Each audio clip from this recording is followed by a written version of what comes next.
Financial, economic, and political inclusion of Nigerian women is a subject that can only continue to gain ascendancy in public forums in the face of obvious deprivations against this critical demographic.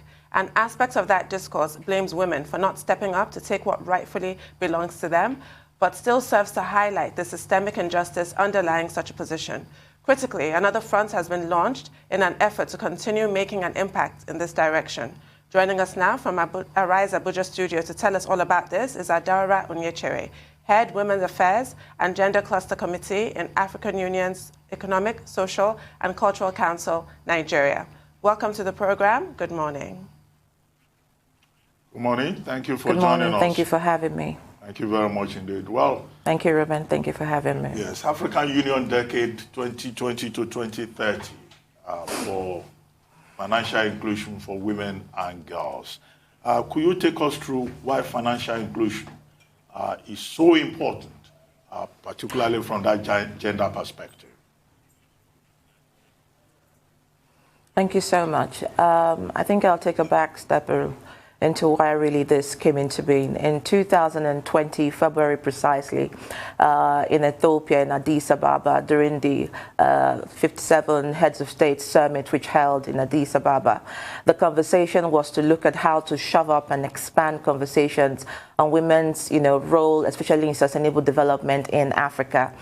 Prior to that, the year 2000 to the year 2010 was looking at gender equality and rural participation and mobilization, especially at the grassroots for women. And then in the year 2011 to 2020, we're looking at women empowerment. And it was during that conversation that the heads of state realized that one of the most important things, if we're looking at shoving up women's participation in leadership, women's participation in governance and including politics, you must first begin to look at women's participation financially across board. And if you're looking at the financial conversation, you will know that there is only a thin line between poverty and inequality. And that was what was instructive in looking at the decade 2020 to 2030 as a decade for financial inclusion for women and girls across Africa. And now all the countries who were also participants in this conversation were also asked to step down and domesticate this conversation in their various countries across the continent with countries involved.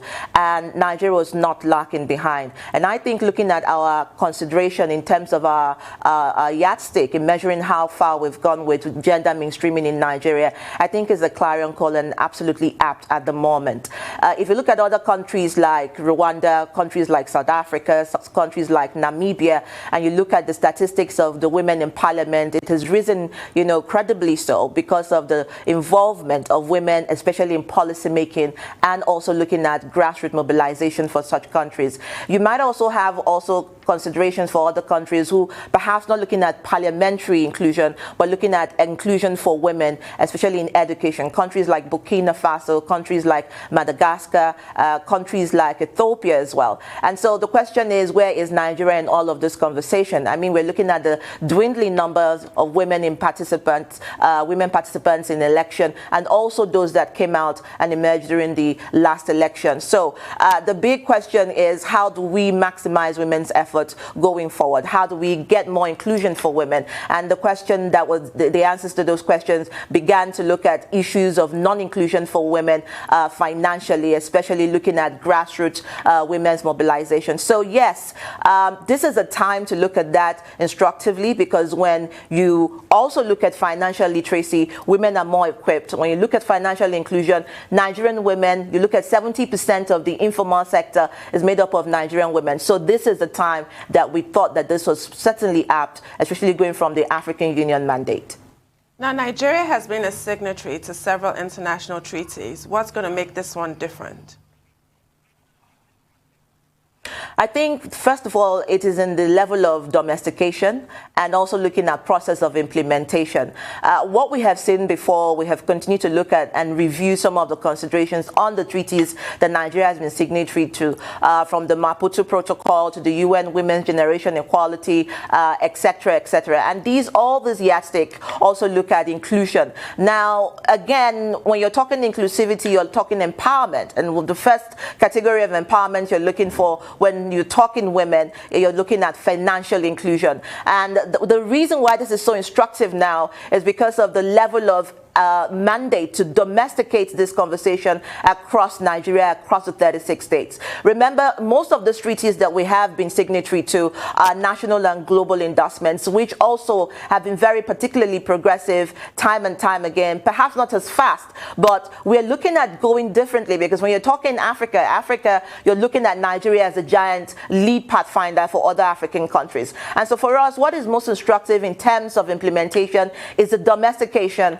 of this mandate. When you're looking at 2020 to 2030, you're looking at 10 years, you're looking at a decade. And progressively, when we choose to domesticate this across states, the African Union Ecosocc is looking at also using that as a monitoring and evaluation tool in partnership with state governments and stakeholders and partners and other institutions, including development partners, to look at how issues such as even gender budgeting are done in state governments. How are women's, mandate carried along in terms of financial inclusion, looking at the projects that are being carried out by ministry departments and agencies. So domestication is one way we are going to look at it in terms of shoving up implementation, and also having, deliberate efforts in having engagement with the state governments and stakeholders to also review and monitor the processes as we go on. I mean, measuring outputs and outcome and targeted outcome is really key, because it's not that there have not been, moves to be able to help financial inclusion in women. I think I remember the one that happened last year when they had the conference in Biarritz in France, where key singer Angela Kidjo and her Batonga Foundation did push, for some commitments with the African Development Bank to set aside some fund, for financial inclusion for women. So we've had that. We've had other funds in the past, for women. There are banks in Nigeria that specifically have targeted loans for women and the likes. But the question has always been how to be able to measure the output, how to be able to put female entrepreneurs on the front burner, and how to be able to scale, and register that inclusive level of growth and even active participation in politics. I know some NGO that is coming together now to be able to raise about $10 million to be able to have a pool to give women for finances and the like. So what's your take on this? I think that all efforts, and all hands, they've been on deck. I totally commend the Nigerian women for all the efforts being done, because at the end of the day, we're not just looking at numbers, we're looking at how those numbers are maximized and what capacities are they, also involved in. And I still go back to looking at how do we also implement some of these commitments, how do we review them. And the first thing I always say, and we also like to also categorically mention from the African Union Ecosocc, is the area mapping and the poverty mapping. Now, area mapping and poverty mapping, you're looking at the number of women who are vulnerable in the different states. You're also looking at the number of women in several states who are involved actively or non-actively in policy making or even politics. And, a lot of times when we're looking at implementations like this, some people have also argued, lack of outputs, data, and also lack of data considering some of those implementation. And that is where it is critical for us to note that we are going to have to look at research, especially in the areas of what and how women's capacities are maximized in what genre. And you also understand that when we are talking politics, we're also looking at economics of the politics. What is a political economy when you're talking about women's mainstreaming in politics? How affordable is it to run elections and campaign in Nigeria, for instance, and talk more of the nomination forms? These are some of the engagements that will be looked at, especially in terms of having conversations with stakeholders such as political parties, institutions of government, and even state governments. And one of the critical angles of conversation that has also come up is men's inclusion, and also maximizing the voices and breaking barriers that hinder women from participation in governance. And so one of the key things that the African Union has done, especially through the Ecosocc mandate as a policy driving agenda mandate, is to look at how we can increase the voices of the male participants who are already in governance, be it at the local level or the civil society organization level, or even at the state level. And so we're looking at states. Adaora? Yes, I heard you. We're looking at states. Yes, I can hear you. Yes, just stay with us. We need to take a short commercial break. When we return, The conversation will continue.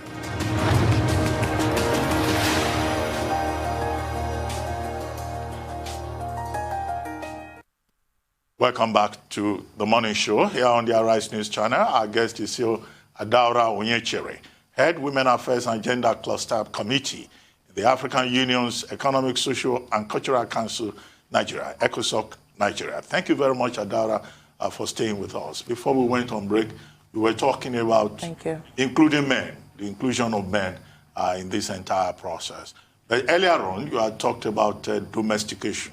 And I was going to ask you whether there is a role for the legislature in that domestication process, and what has been the experience so far in Nigeria. Thank you so much for that question, Ruben.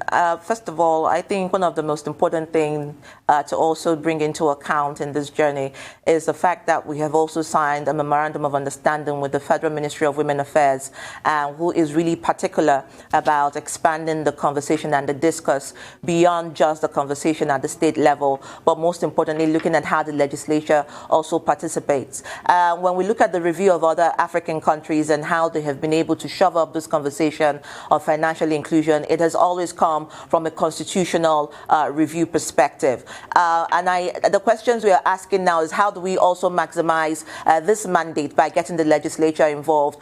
We are looking at the fact that when you look at some of the policies that we're looking at, especially policy engagements and implementation, a lot of them are stalled because of lack of legal or legislative footings. And so what we are also hoping to see is more engagement with the legislature. I mean, the Deputy Chief Whip, Honorable Ecosocc Onyechere, who is also very particular about women's inclusion in governance, is also looking at how we can shove up this conversation among stakeholders. But again, when you look at some other countries like Namibia, for instance, or South Africa, who has gone through the status quo, perspective of inclusion of women, one of the key things that they did look at is looking at a constitutionally backed percentage of the national revenue assigned to women. And so you're looking at perhaps 1 to 2%, again, stepping it down to Nigeria, being one of the conversations advocated for at the National Assembly, which is what we hope to see, where there is a constitutional conversation of national revenue set aside for women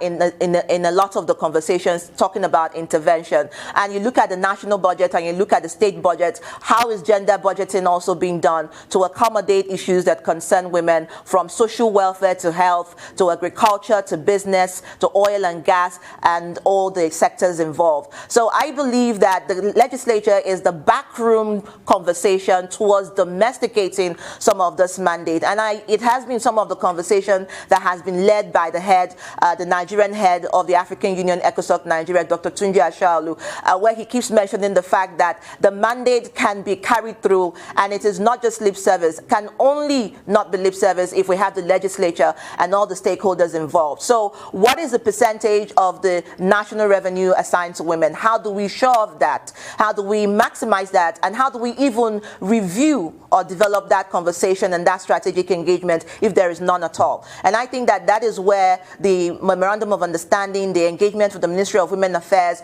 all the stakeholders and partners will begin to look at how to sustainably create a constitutionally backed revenue platform where women's agenda can be maximized through the legislature.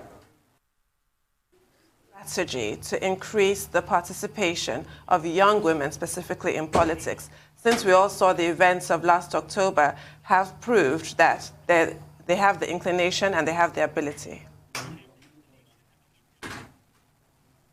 Sorry, can I have that question again? Is there a deliberate strategy to increase the political participation of young women in view of the events of last October, which has proved that they have the inclination and the ability? I think absolutely. The conversation on young women's inclusion in governance, politics, and leadership has taken a center stage. I mean, coming from the last conversation, the movement of the hashtag #EndSARS, the collaboration, the conurbation of efforts of the young women who were involved beyond, often online, and looking beyond just politics and looking at policy literacy. I think that the engagement so far has become very progressive and very commendable. And what we are seeing now now is that there is a deliberate effort by non-governmental organizations in partnership with the Ministry of Women Affairs and also organizations such as the African Union Ecosocc to look at how to train, retrain, also include policy literacy and political party engagement with political party leaders to look at how women's voices can also create a structure within those political party environment. And like we all also say, it is not just enough to run for elections, it is also very important to be part of the process of the electioneering processes for women. How do we engage? What is the policy literacy for us within the political party structure? How many of those structures are women involved in beyond woman leader? How are we looking at also having, mentorship for young women by women already in governance and also elder state, political female leaders who have done this experientially? So I think that right now there is a lot of engagement going on. It's not yet a hurry. We are hoping to see that a lot more stakeholders, a lot more partnership would be open to looking at this as a clarion call, because come 2023, we are looking at the processing of this conversation from now and having women's voices increase, even from the men's perspective, to break barriers such as stereotypes that will hinder them culturally and amongst other things. But I think that the deliberate effort, we're seeing a lot more interested young women in policy literacy. We're seeing a lot more young persons, want to know what governance is and come on board. And like we always say, you can start from wherever you are. What are you engaged in? What are you doing? Politics is not just about carrying a ticket. Politics is about knowing what you can contribute developmentally within your immediate environment and how are you making impact. And so those are some of the training and some of the conversations we are having, and also building momentum for women who have run elections before, who perhaps might have some sort of apathy because of experiences in the last election. And so it's a step in the right direction. We're not yet there, but we are continuing conversations and interventions in that regard. I mean, are you guys also opening up conversations on security of women as regards financial viability? Because most of the smallholder farmers in this country are women, and that is being threatened because of the insecurity situation. So is there any advocacy going on with that? Because the insecurity is causing them their financial inclusion, you might want to say. Absolutely. If you're talking financial inclusion, like I said, you're looking at the 70% of the informal sector, which is contributed to by women. You're looking at the subsistence farming, which is done majorly and particularly by women. And this is a very important question, considering the crises that are happening in some areas in the country.